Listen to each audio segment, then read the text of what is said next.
Will he or won't he? American commitment to the Paris Climate Agreement hangs in limbo as media reports emerge that the US president plans to leave the deal. Hello, I'm Anand Naidu in Washington, D.C., and this is The Heat.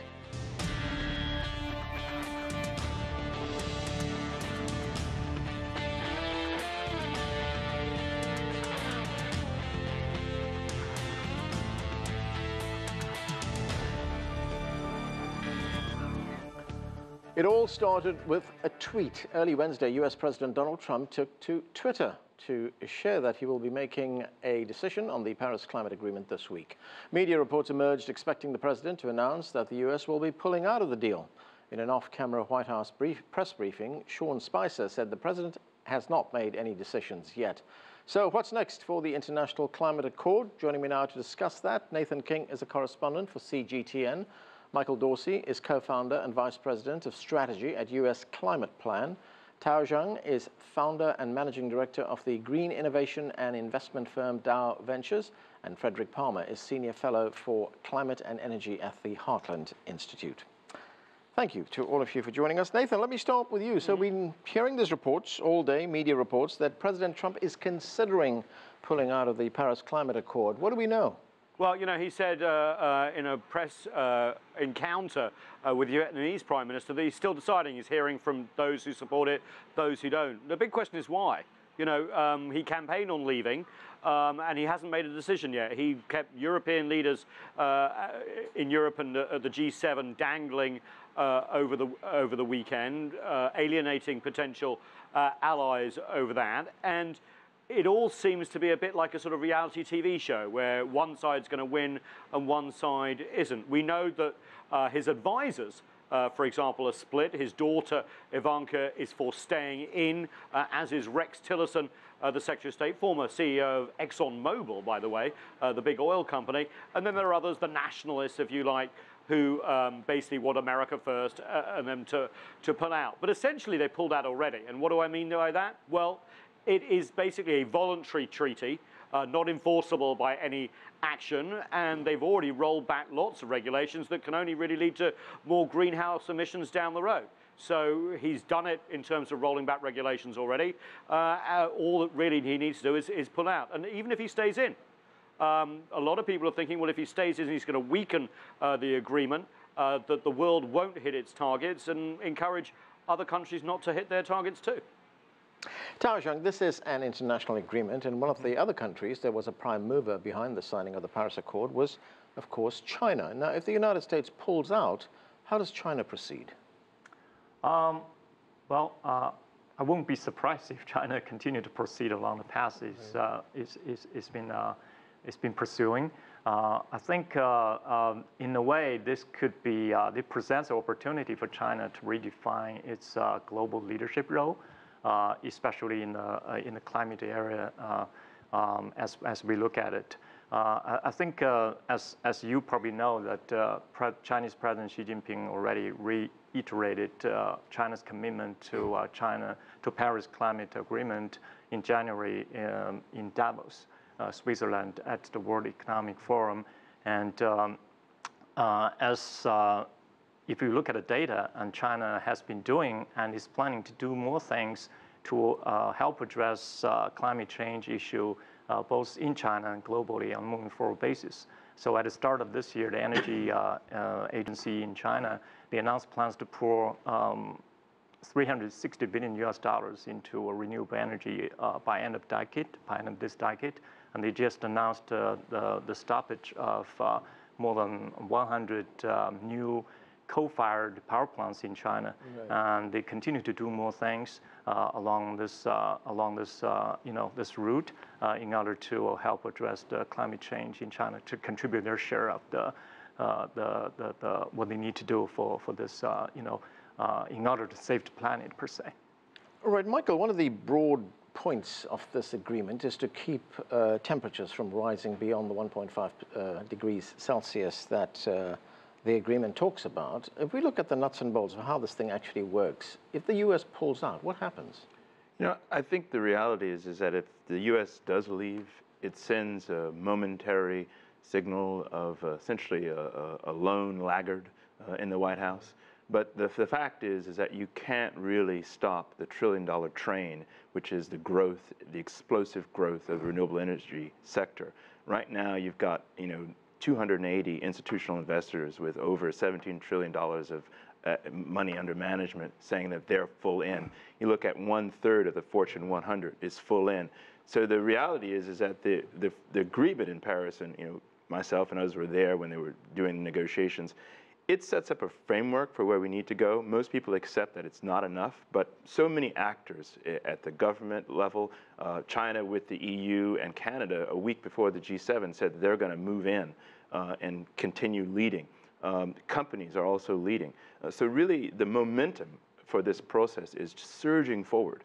And so you have this lone fellow in the White House saying that he's not going to be in this.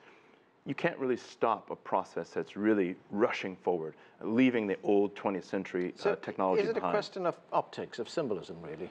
Well, it certainly is. I mean, it doesn't keep momentum in the system, but right now there's so much momentum for renewable energies. There's so much momentum for 21st century green, clean energy that a wayward character in the White House is not going to be able to stop that.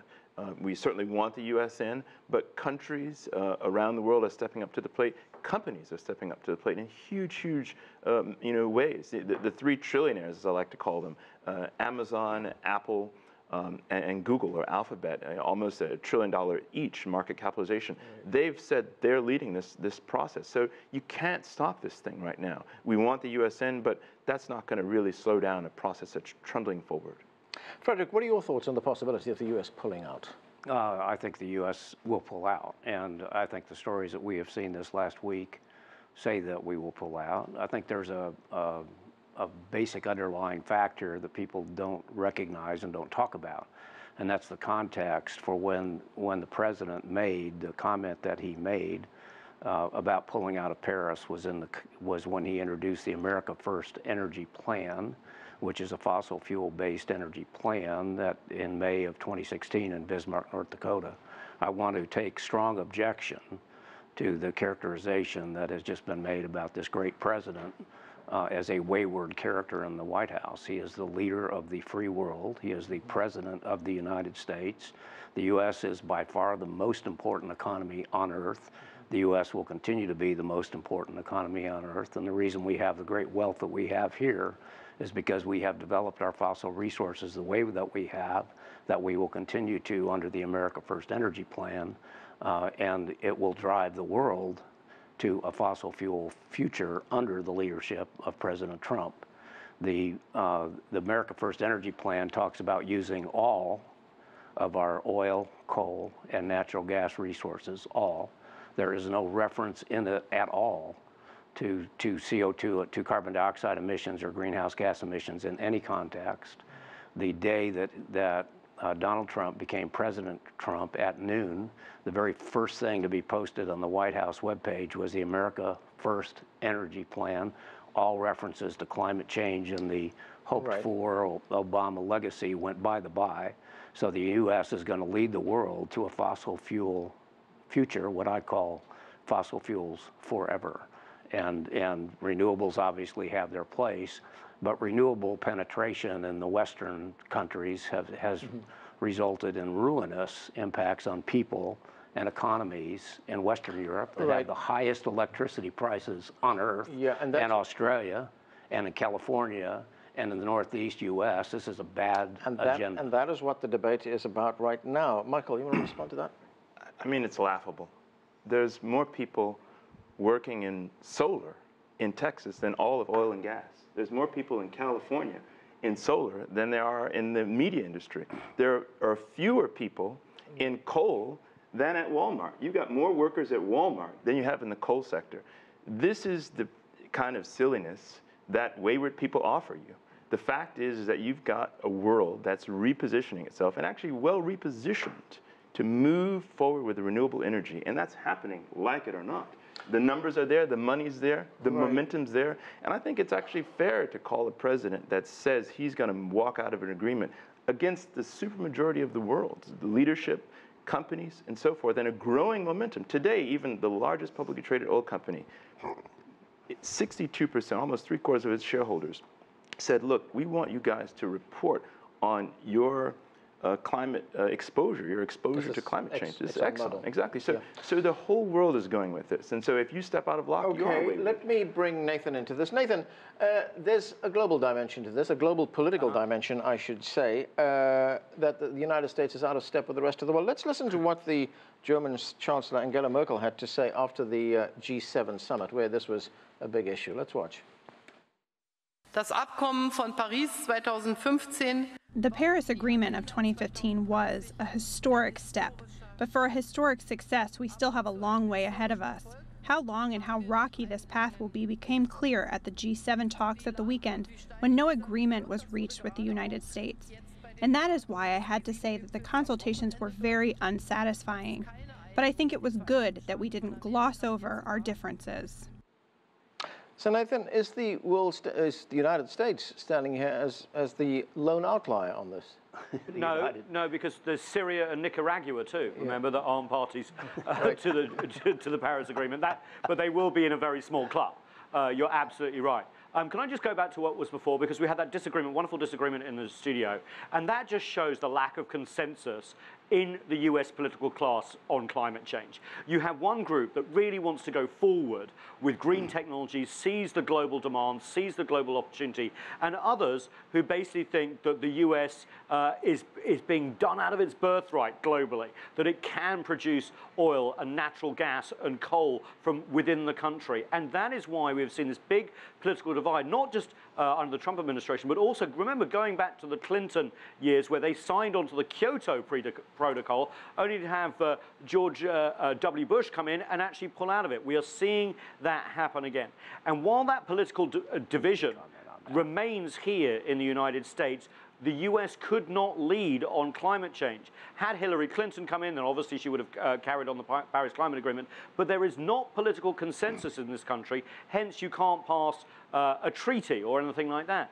So what we're seeing here is, along with other treaties that the Trump administration have said, you know, we're going to roll back. Every administration does this, is that they are losing a leadership role in climate change, which is a huge, obviously, opportunity for investment as well.